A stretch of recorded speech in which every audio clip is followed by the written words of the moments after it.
Peter Shalolile, Dar es Salaam, Young African.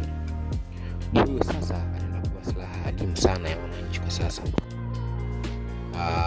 Mshambuliaji huyu ametengeneza historia kubwa sana kwenye soka la Afrika Kusini na ametoa Jangwani, lakini swala kujuza ni hili: kwa nini Yanga amemleta Peter Shalolile? Je, wananchi wamepata bonge la striker au wamepata striker butu? Kaa nami mpaka mwisho, kwa sababu leo tunakwenda kuangalia usajili huu na kwa nini unaweza kuwa moja wa usajili mkubwa zaidi wa Yanga katika msimu huu. Mshambuliaji huyu raia wa Namibia ameingia Jangwani baada ya kumaliza safari yake ya miaka 6 akiwa na Mamelodi Sundowns. Na hii sio transfer ya kawaida ujue. Shalolile ameondoka Salon akiwa ameweka historia kubwa sana. Shalolile kwenye misimu yake 6 ambayo amecheza akiwa na Mamelodi Sundowns amefunga mabao 136. Ndio maana mtu akikwambia Yanga amemleta Peter Shalolile, basi ujue umetabonge la jitu. Huyu sio mchezaji ambaye anajifunza soka hapa nchini Tanzania. Ukimwangalia Shalolile uwanjani, kitu cha kwanza tunachokiona ni uwezo wake na kuwa tishio hatari ndani ya eneo la 18. Ni mshambuliaji mwenye movement, nguvu, kasi na uwezo wa kutafuta nafasi. Na jambo lingine muhimu, Shalolile ana uzoefu wa kucheza kwenye level kubwa za Afrika. Tunajua wote kama Mamelodi Sundowns ameshawahi kuchukua CAF Champions League. Hivyo Peter Shalolile ni miongoni mwa wachezaji ambao naye ana CAF Champions League akiwa na Mamelodi Sundowns. Kwa upande wake amefunga mabao 20 kwenye CAF Champions League akiwa na Mamelodi Sundowns. Hivyo ninatambia kitu kimoja: Yanga wamesajili si kwa ajili ya ligi pekee. Wanahitaji mtu ambaye anaweza kusimama kwenye mechi kubwa. Wanahitaji mtu ambaye akipewa nafasi moja anaweza kubadilisha na kuwa goli. Na huyo tunamtazamia sasa ndo Peter Shalolile. Hebu tujiulize swali muhimu hapa: kwa nini Yanga amemsajili Shalolile? Jibu rahisi kabisa, ni kwa sababu ya kufunga magoli.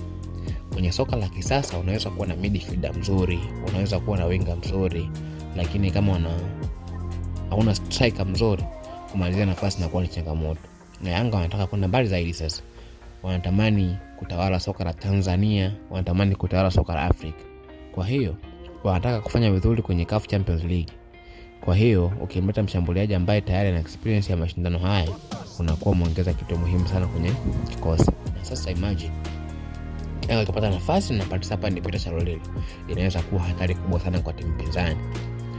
Lakini kuna kitu kingine ambacho kinafanya story hii iwe tamu zaidi. Shalolile sasa anakutana tena na mtu ambaye anasemekana vizuri, ambaye ni kocha wake atakayekuwa pale wa Jangwani.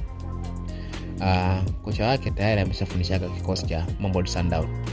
Hivyo hii ni advantage kubwa sana, kwa sababu kocha hamjui tu Shalolile kwa jina, anamjua uwezo wake, anajua movement zake, anajua namna ya kumtumia, na Shalolile pia anamjua kocha wake. Kwa hiyo sasa tunaweza kujiuliza, je, kocha anaweza kumbadilisha Shalolile tena na kuwa version bora kabisa ambayo alikuwa nayo mwanzo? Hilo ndio tunalisubiri kuliona.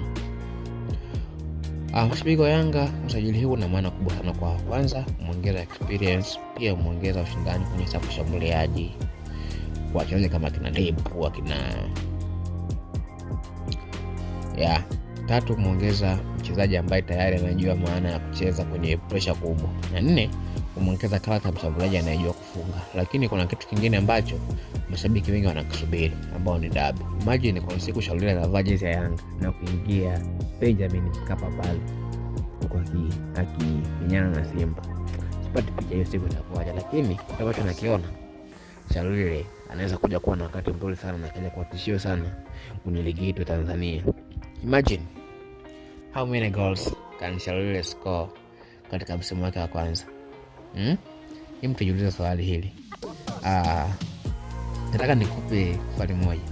Peter Shalolile akiwa Yanga anaweza kufunga mabao mangapi msimu huu wa 2026-2027? Je, mabao 20, mabao 25, mabao 30 au hata zaidi ya hapo? Na je, Shalolile anaweza kuongoza Yanga kufanya vizuri zaidi kwenye CAF Champions League? Andika maoni yako kwenye comment section hapo ili niweze kusoma na kupata uelewa wako na nini maoni yako juu ya hili.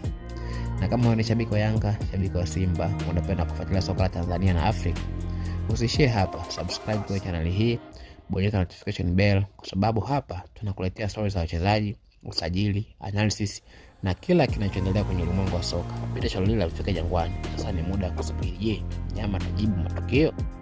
Mpaka mwisho video nyingine tutaonana kwenye channel. Bye bye.